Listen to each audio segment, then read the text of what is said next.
Halo, Assalamualaikum warahmatullahi wabarakatuh. Jumpa lagi di kanal Nurul Indarti. Semoga sehat selalu teman-teman dimanapun Anda berada. Teman-teman, ini adalah seri perdana yang saya beri judul atau tema yaitu tentang menulis. Sejujurnya ini saya dedikasikan bagi mahasiswa yang sedang menempuh penulisan tugas akhir, apakah itu di level S1, skripsi, di level S2, dan tesis, atau di level S3, disertasi. Lebih saya peruntukkan bagi rekan-rekan mahasiswa dalam pantauan bimbingan Nurul Indarti, dimanapun Anda berada.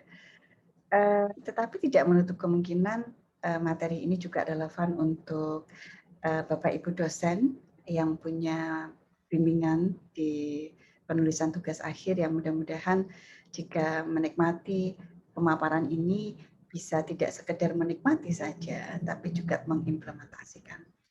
Saya harus mengklarifikasi atau memberikan informasi pendahuluan bahwa saya bukan ahli bahasa, saya tidak memiliki background teoritis akademis ya terkait dengan kebahasaan, tetapi mungkin saya punya sedikit pengalaman dengan menulis ilmiah. Kemudian saya membimbing tidak sedikit mahasiswa di level S1, S2, dan S3.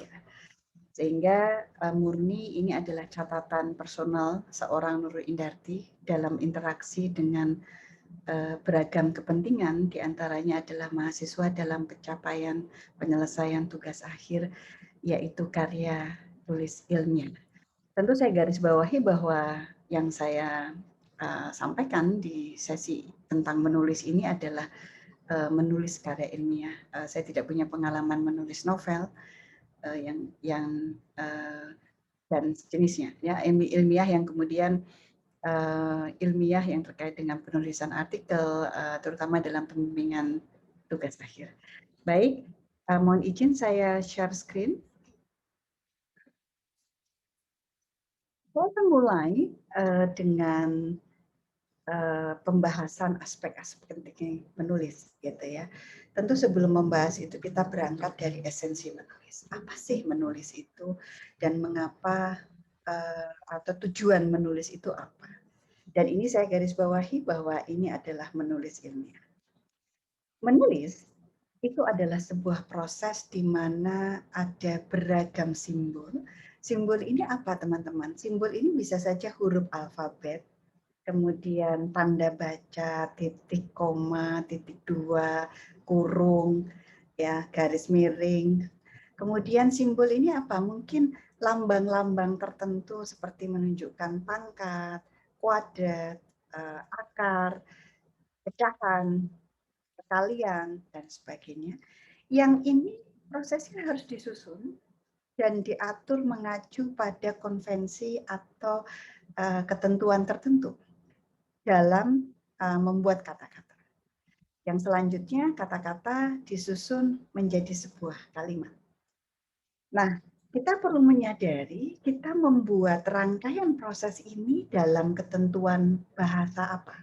Kalau saya kemudian menulis dalam bahasa Indonesia, maka kita harus mengikuti konvensi atau aturan bahasa Indonesia. Kemudian kalau kita menulis dalam bahasa Inggris, bahasa Norwegia misalnya, ya kita harus mengikuti aturan dalam bahasa Inggris dan dalam bahasa Norwegia.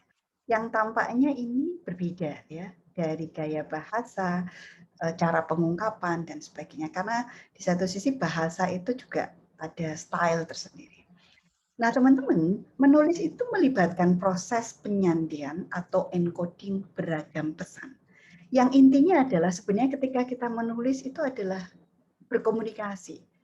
Berkomunikasi dengan bahasa tulisan. Jadi menyampaikan atau mengubah, menerjemahkan apa yang kita pikirkan, gagasan yang ada dalam kepala kita ini dalam sebuah bahasa. Yang itu bahasa bahasa tulisan yang berwujud, bukan bahasa bahasa tubuh ya, dengan telepati. Gitu. Ini yang kemudian perlu dipahami. Nah, selanjutnya, kenapa ini menjadi penting, teman-teman? Karena ini melibatkan proses encoding atau penyandian.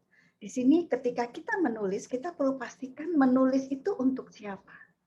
Jadi penting bagi kita audiensnya siapa? Siapa yang akan menjadi pembaca tulisan saya? Tentu beda ketika Anda menyasar karya yang Anda buat, karya tulis yang Anda buat itu adalah seniman ya atau penikmat seni, sehingga Anda misalnya audiensnya itu adalah tulisan Anda mungkin lebih ke cerita novel gitu ya, atau misalnya pembaca dalam konteks umum, sehingga kemudian karya tulisnya menjadi lebih populer. Tetapi kalau ini dalam bentuk skripsi, kemudian tesis, disertasi, audiensnya ini kan akademisi. Ini harus dipahami dulu. Kemudian karena ini melibatkan proses Anda berkomunikasi dengan orang lain, ya, melalui apa nih? Yang di tengah ini adalah melalui pesan dalam bentuk tulisan, maka Anda perlu memastikan bahwa tulisan itu Anda yang menghasilkan dan akan dibaca oleh orang lain. Yang melibatkan proses interpretasi, bagaimana Anda menuangkan gagasan Anda dalam wujud tulisan ini, dan juga diinterpretasikan oleh orang lain yang punya kemampuan menginterpretasi. Sehingga dalam proses ini kita, kalau tujuannya menulis adalah sebuah penyampaian gagasan, ini menjadi media kita berkomunikasi, maka tentunya tujuan kita adalah komunikasi. Sehingga yang kita pikirkan itu bagaimana orang bisa paham apa yang mau kita sampaikan dalam bentuk tulisan. Maka ketika kita menulis, ya fokusnya bukan diri kita. Oh, yang penting saya paham yang saya tulis. Iya, karena kita yang punya pikiran. Tapi orang lain karena punya interpretasi, kita pernah bahas ya, bahwa setiap orang punya kemampuan cognitive ability, ada si A di sini, yang ini akan mempengaruhi proses interpretasi. Sehingga ini menjadi masalah. Dan kemudian teman-teman, kualitas tanggung jawab karya ilmiah, tulisan yang kita hasilkan itu bukan tanggung jawab yang membaca, tetapi tanggung jawab yang menulis. Ini perlu menjadi catatan teman-teman mahasiswa nih. Kemudian, ketika kita belajar menulis, atau ketika Anda sebenarnya menulis di level S1, S2, S3, atau penyelesaian tugas apapun terkait dengan menulis, apa yang kita latih? Kita ini dilatih apa? Teman-teman, ketika kita menulis, ada beragam kemampuan yang kemudian dibutuhkan atau diasah ya. Yang pertama adalah kemampuan menuangkan gagasan dalam grafik, gambar, tabel. Ini maaf ada typo kecil. Ini mungkin ini saya menyalahkan teknologi. Jadi dia otomatis mengubah tabel dan struktur. Jadi kemampuan untuk menuangkan ide kita itu dalam bentuk grafik, ya, tervisualisasi. Juga ketika kita belajar untuk menulis karya ilmiah, kita dilatih untuk meningkatkan kemampuan mengeja kata dengan benar. Sehingga ada kemampuan memahami tanda baca, titik, koma, kurung, garis miring, gitu ya, apostrof, titik, 2 dan 1 misalnya, atau penggunaan huruf kapital, kapan pakai kapital, kapan tidak, gitu. Kemudian kemampuan yang diasah yang lain apa? Tentang penulisan itu sendiri. Bagaimana kita membangun dialog. Karena sejatinya menulis itu adalah bercerita. Nah, karena ini tulisan ilmiah, maka ceritanya itu harus masuk dari aspek ilmiah. Apa? Masuk dalam penalaran. Masuk akal atau tidak? Ini menjadi logikanya ada tidak? Ya, tentu yang Anda bangun dialognya adalah sesuatu yang Anda yakini kebenarannya.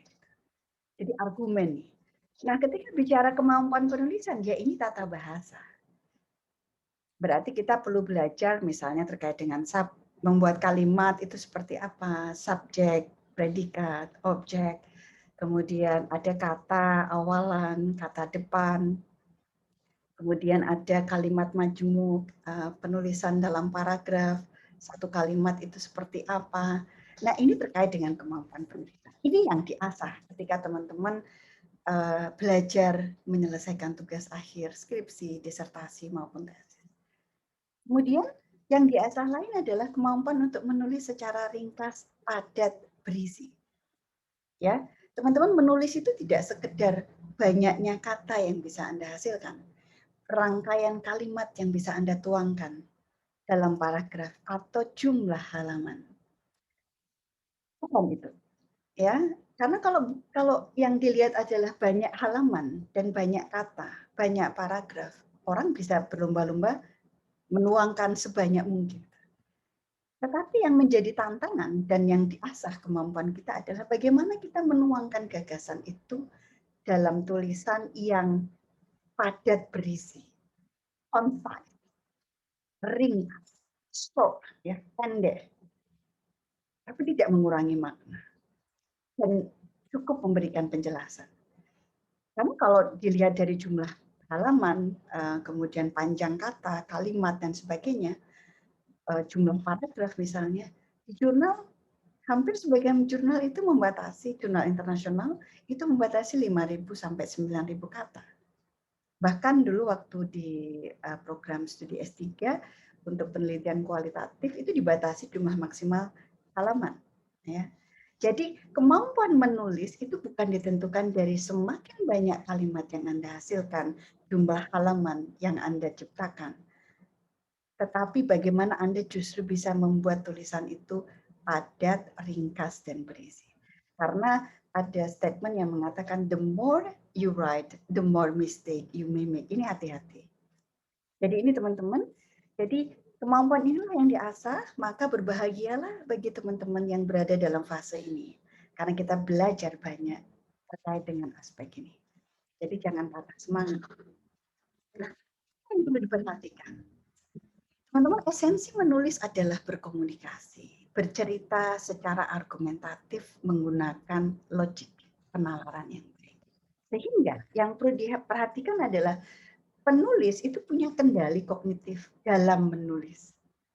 Jadi ada kemampuan dia untuk mendapatkan data, mengolahnya menjadi informasi, menginterpretasikan, ya. Jadi menginterpretasikan berbagai teks gitu. Ketika Anda membaca, Anda menginterpretasikan, lalu Anda melakukan proses refleksi terhadap apa yang Anda baca, dan akhirnya Anda menuangkan kembali menjadi argumentasi Anda.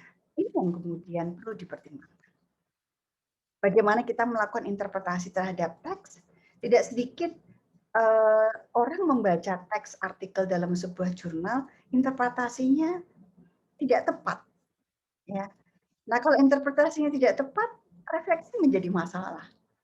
Apalagi produksinya nih. Ya. Nah, tidak sedikit beberapa tulisan itu tidak bicara interpretasi, bahkan tidak melibatkan refleksi, dan bahkan tidak menghasilkan teks baru sama sekali. Karena yang tertuang dalam dokumen di disertasi, terutama di bab 2, di bab 2 tesis, di bab 2 skripsi untuk S1 misalnya, itu semacam clipping. Kutip sana, kutip sini, kutip dari situ, gitu ya. Jadi sebenarnya tidak ada proses interpretasi, tidak ada proses refleksi yang kita lakukan, yang melibatkan pelatihan kemampuan kognitif kita. Jadi tidak mungkin kita bisa menghasilkan teks baru yang argumentatif. Ini menjadi hal yang perlu dipertimbangkan. Jadi menulis itu tidak sekedar copy, baca, copy, gitu ya, terus di write, tidak. Kemudian kendali konten atau alur tulisan. Teman-teman, menulis adalah berkomunikasi secara tulisan. Inti komunikasi sebenarnya bercerita, tapi dalam bentuk dokumen. Nah, cerita itu kadang menjadi susah dipahami karena mungkin beda audiens. Maka teman-teman perlu pahami, kalau Anda menulis karya ilmiah, tesis, skripsi, disertasi, siapa yang akan membaca? Pahami audiens. Kemudian alur. Alurnya penting ya, karena bercerita itu kan ada storytelling. Maka kalau menulis itu buatlah sistematika, buatlah outline, poin-poin. Ini saya misalnya tadi mau presentasi ini, saya membuat tuh alur berceritanya. Kendali konten kita nih. Kemudian argumentasi. Kontennya terkait dengan bagaimana kita menuangkan gagasan kita. Teman-teman, karena ini tulisan ilmiah, bukan tulisan yang kemudian tidak didasarkan pada evidence ya. Ilmiah itu adalah didasarkan pada informasi yang baik, informasi yang lengkap, sehingga kita punya dasar untuk menyampaikan sesuatu, mengurangi tingkat subjektivitas kita. Jadi kita tidak bisa mengatakan bahwa kemudian tidak banyak yang meneliti bahwa ini salah, bahwa ada pengaruh misalnya. Ini tidak jelas argumentasinya.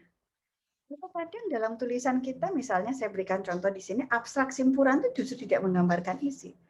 Jadi seperti halnya hanya informasi yang ya menjadi informasi yang masuk akal saja, common sense. Gitu.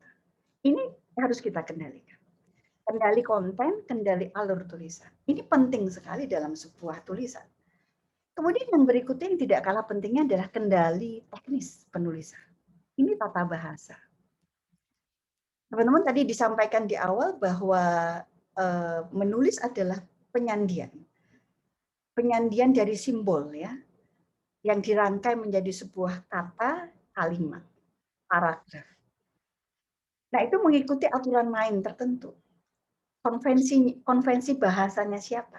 Maka kalau kita menulis dalam bahasa Indonesia, ya kita pakai tata bahasa Indonesia.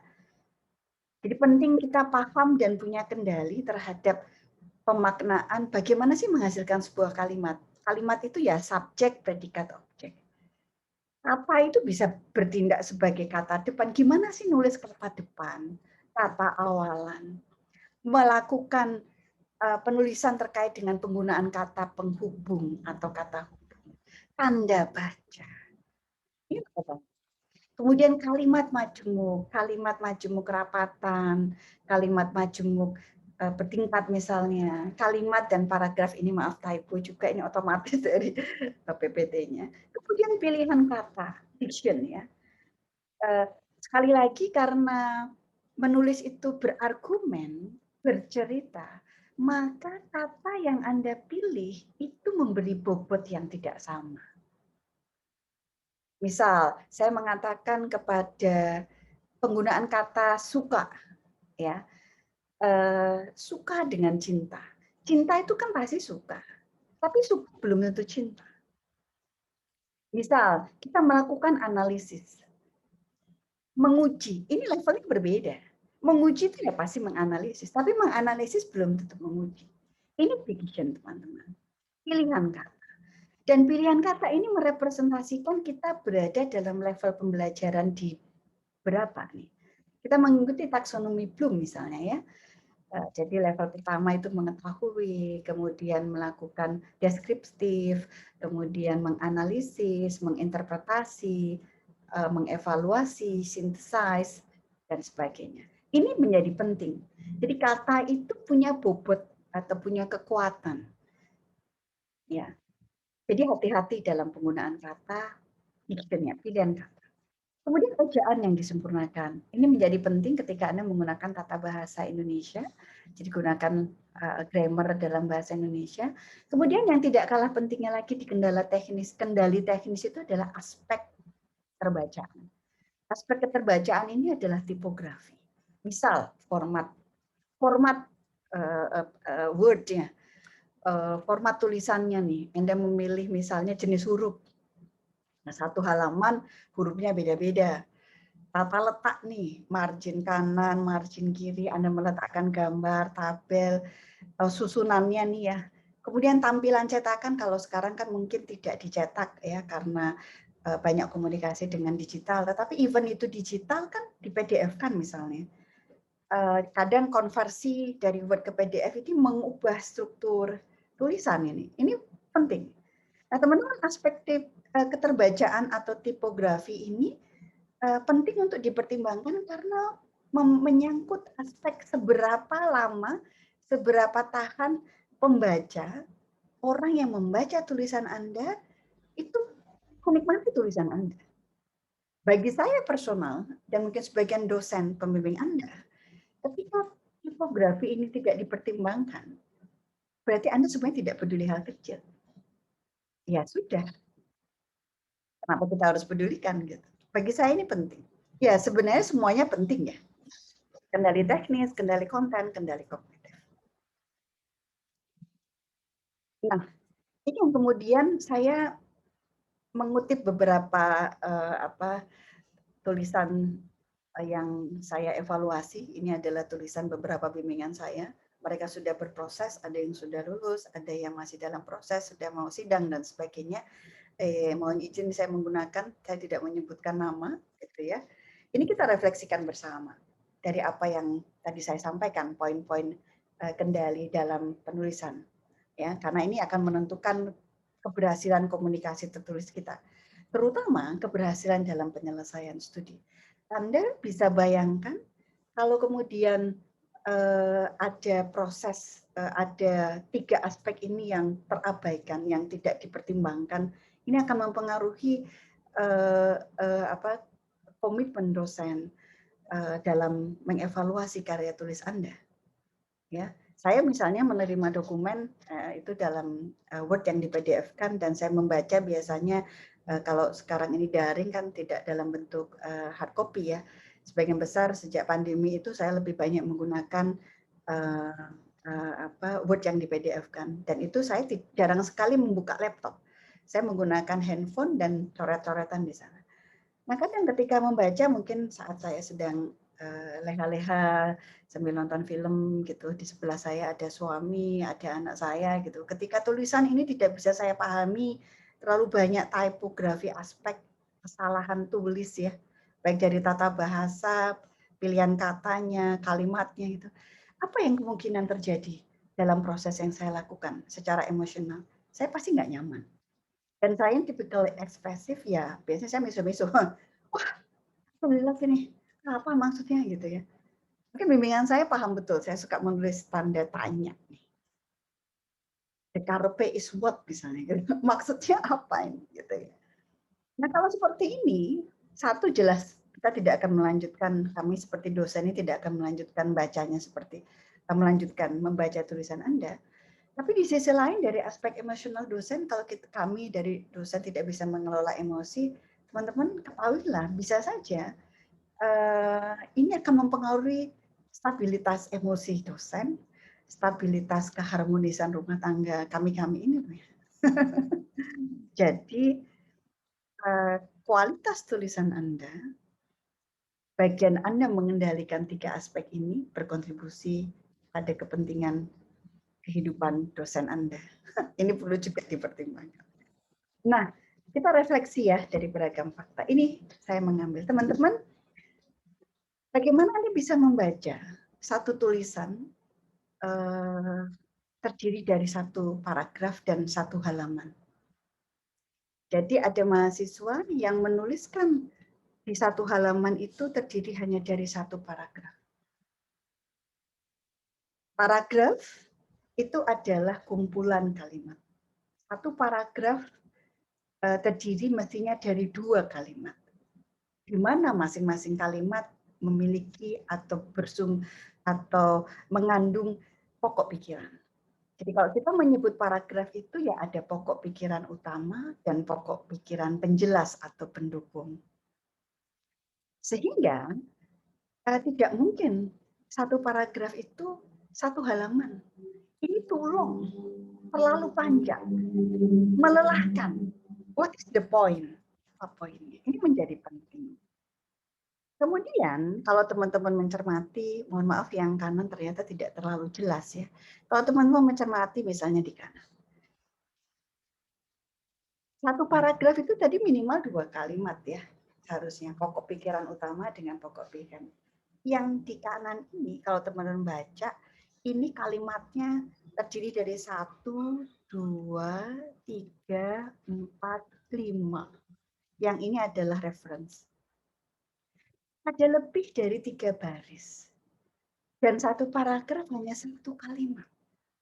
Jadi dari aspek tata bahasa ini sudah tidak tepat. Ini kita belum baca konten. Jadi bagaimana orang mau tertarik membaca konten Anda, gagasan Anda kalau cara penyajiannya sudah tidak tepat. bagi saya dan kolega saya yang punya karakteristik peduli hal seperti ini, kita jelas ini tidak akan dibaca. Kemudian yang bisa kita diskusikan yang lain adalah bahwa menulis itu adalah proses kendali kognitif. Jadi ada proses interpretasi teks, kemudian proses refleksi dan proses produksi. Nah di sini kalau teman-teman lihat penulis ini mengutip banyak orang ya, ada Gardner, kemudian ada Harter menyatakan, kemudian ada Kernis mengungkapkan. Sampai di sini masih tuh. Ini hal yang berbeda, maaf. Apa poinnya? Gitu. Mestinya ada proses interpretasi, ada proses refleksi yang dilakukan oleh penulis, dan akhirnya menghasilkan satu argumen. Jadi menulis itu tidak sekedar Anda ngutip si A, Anda ngutip si B, dan ngutip si D. Ini menjadi catatan. Baik, kita lihat yang lain. Nah, kadang banyak tulisan ilmiah itu memiliki rujukan, ya, dengan menuangkan gambar, tabel maupun grafik, misalnya. Teman-teman, ini saya ambil dari dokumen yang saya terima. Sebagai contoh, misalnya ada mahasiswa yang membuat tabel 1 ini dengan data yang cukup rigid, kunjungan per bulan. Hanya saja data yang rigid ini tidak dibahas sama sekali. Jadi tidak ada proses interpretasi, tidak ada proses refleksi yang mau disampaikan apa. Ya, di sini hanya disampaikan bahwa ada 10 platform, sebut saja Shopee dan sebagainya. Ya sudah, informasi itu cukup sebenarnya. Anda berikan reference tanpa tabel. Ya, karena tabel ini tidak dianalisis kok. Tidak ada proses refleksi dari tabel ini dan produksi hal terkait dengan ini yang Anda sampaikan kepada audiens. Ini tidak ada. Dan seperti ini tidak sedikit loh. Itu satu, ya. Kemudian di sini sudah benar berdasarkan pada tabel satu-satu, tapi sering sekali kita menambahkan kata-kata di atas, di bawah. Jadi teman-teman, sebisa mungkin kita menghindari rujukan kalimat kalau untuk karya tulis yang besar ya. Itu adalah di atas, kemudian di bawah. Toh kita sudah merujuknya itu dengan tabel 1.1. Sudah sangat jelas. Kemudian kendali teknis dan kendali penulisan yang juga perlu kita pertimbangkan itu adalah bahwa kita harus pahami gaya bahasa Indonesia. Ya, banyak penulisan karya ilmiah menurut saya kalau dalam bahasa Indonesia itu kita cenderung menggunakan kalimat dengan gaya bahasa indirect. Kita kalau ini karya ilmiah seperti tesis, skripsi, dan disertasi, jarang sekali kita memberikan atau berkomunikasi secara direct. Kita, ya, penulis misalnya. Jadi dibuat menjadi bentuk pasif. Ya, saya, ya itu menjadi dialognya itu mungkin tidak lazim ya dalam penulisan bahasa Indonesia. Kemudian selain tabel, banyak karya ilmiah itu juga mengutip gambar-gambar seperti ini nih. Satu, ini jelas tidak bisa terbaca. Jadi kalau kita ingin menampilkan gambar, itu poinnya apa yang mau kita tampilkan? Oh, tidak terbaca. Kan menjadi tidak bermakna. Jadi bagaimana kemudian kalau ya satu tadi ya, ini harus Anda analisis, diinterpretasikan, direfleksikan, dan dihasilkan teks yang baru terkait dengan ini. Kemudian ini kan juga dalam bahasa Inggris, padahal dokumennya dalam bahasa Indonesia. Ya harus kita ubah dong dalam bahasa Indonesia. Jadi tidak terlalu terkesan profesional kalau kita hanya sekedar copy paste gambar. Meskipun kita sudah sebutkan sumbernya. teman-teman perlu berhati-hati bahwa perlu sampaikan juga ada istilah pengetahuan umum dan pengetahuan publik. Kalau itu sifatnya pengetahuan umum, maka kita tidak harus menuliskan sumbernya, karena semua orang sudah tahu. Tapi kalau pengetahuan publik, ya tepat ini sudah dituliskan sumbernya.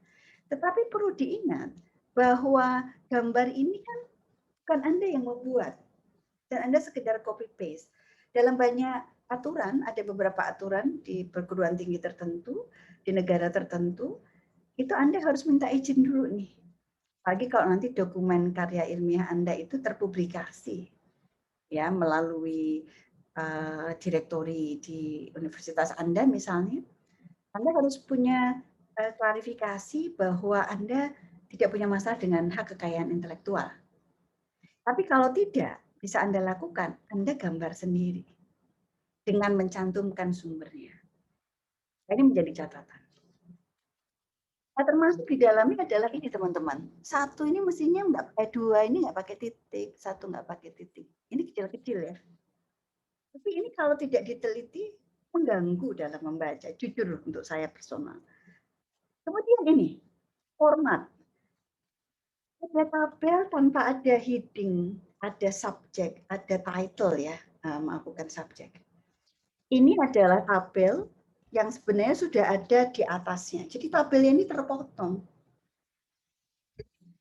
Dengan format dan tata letak. Satu ini menjadi tidak menarik. Terus ada banyak kosong-kosong seperti ini. Bagi saya ini tidak enak dibaca. Anda tidak peduli hal-hal kecil. Ya. Ini tidak menarik untuk dibaca. Ini aspek typografi. Gimana caranya tabel itu bisa jadi satu, atau jika memang banyak panjang tabelnya, Anda beri keterangan lanjutan, tetap diberi heading, ya, label, tetap diberi title misalnya. Jadi ini udah menarik nih, gitu. Kemudian yang lain tadi saya lupa, ini adalah karya ilmiah, tapi tidak mencantumkan page number atau nomor halaman. Ini hal kecil teman-teman. Jadi ya, oke, contoh yang lain. Nah ini kaitannya dengan kendali penulisan ya. Kita mengenal tata bahasa. Jadi di sini teman-teman kalau kita ketentuan dalam bahasa Indonesia ya kita menggunakan bahasa Indonesia. Jadi kalau kita menggunakan bahasa asing selain bahasa Indonesia biasanya kemudian diberi atau tulisan kemudian dibuat miringnya. Ini sudah miring. Yang ini belum. Gitu ya. Ini sudah miring. Tapi teman-teman bisa melihat di sini. Kalau tulisannya itu sudah miring, banyak tulisan miringnya. Apa menarik?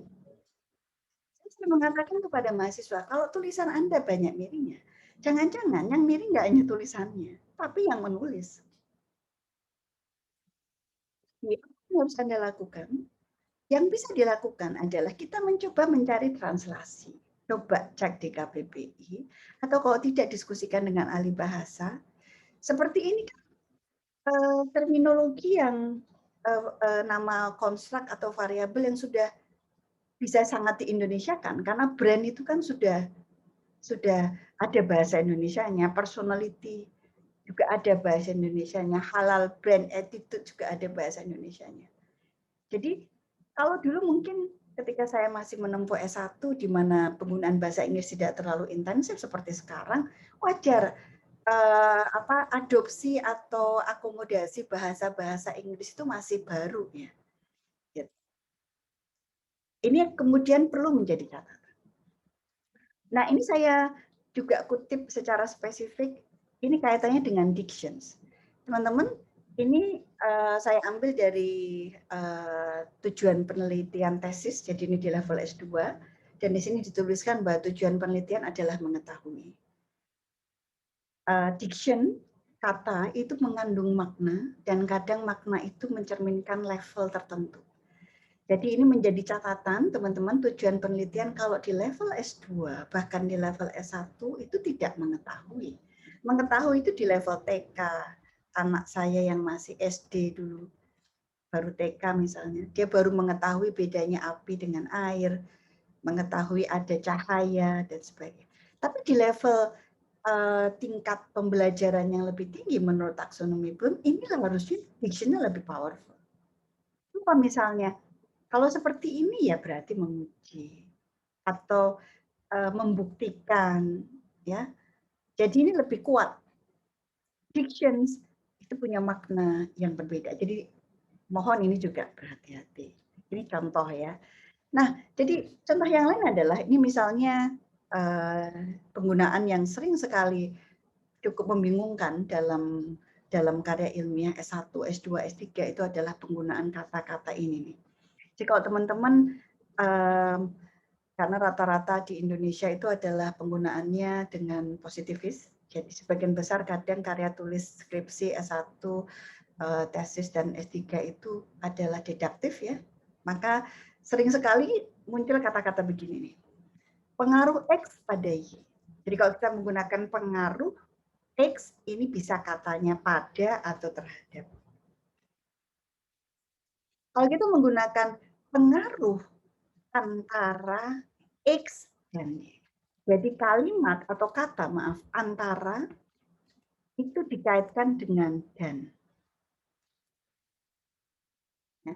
Jadi kalau dalam bahasa Inggris, the effect on, ya, on itu bisa pada atau terhadap. Ini konsisten saja. Kalau Anda pakai pada, ya pada, terhadap, begitu. Atau effect between X and Y. Ya. Tapi kalau hubungan, ya, hubungan itu in correlations with, in association with. Nah ini. Berarti kalau hubungan X dengan Y dalam bahasa Indonesia. Kemudian hubungan antara X dan Y. Ini kecil-kecil sekali nih. Tapi kadang ketika tidak diikutin aturannya, itu tidak memudahkan dalam memaknai apa yang ingin disampaikan. Jadi menulis ilmiah ini juga terkait dengan masalah konsistensi. Konsistensi itu kendali tadi nih teman-teman. 3 kendali utama. Ini beberapa contoh ya. Ini tidak saya buat-buat, ilustrasi yang ada fakta-fakta ini adalah dari data yang sesungguhnya. Nah, teman-teman, saya ingin menutup dengan kalimat yang sering saya pakai di beberapa acara dari William Sinclair. Dia mengatakan bahwa writing is hard work. A clear sentence is no accident. Jadi menulis kalimat yang jelas itu bukan kebetulan. Maka memang kita harus mengasah kemampuan kita untuk menulis. If you find that writing is hard, it is because it is hard. Saya tidak ingin membuat Anda patah arang, patah semangat ketika Anda sedang berproses dalam penulisan, tetapi justru ketika Anda mendapatkan informasi bahwa writing is hard because it is hard, Anda semakin bersemangat. Karena menulis adalah proses bercerita, ini bisa dipelajari, kemampuan yang bisa dilatih. Tidak ada seseorang yang langsung bisa menulis sebenarnya dengan baik. Jadi jangan patah semangat, yuk selamat menulis yang baik. Kurang lebihnya mohon maaf, semoga bermanfaat. Assalamualaikum. Sebentar ya, saya tutup dulu. Kurang lebihnya mohon maaf, semoga bermanfaat. Saya tutup. Assalamualaikum warahmatullahi wabarakatuh.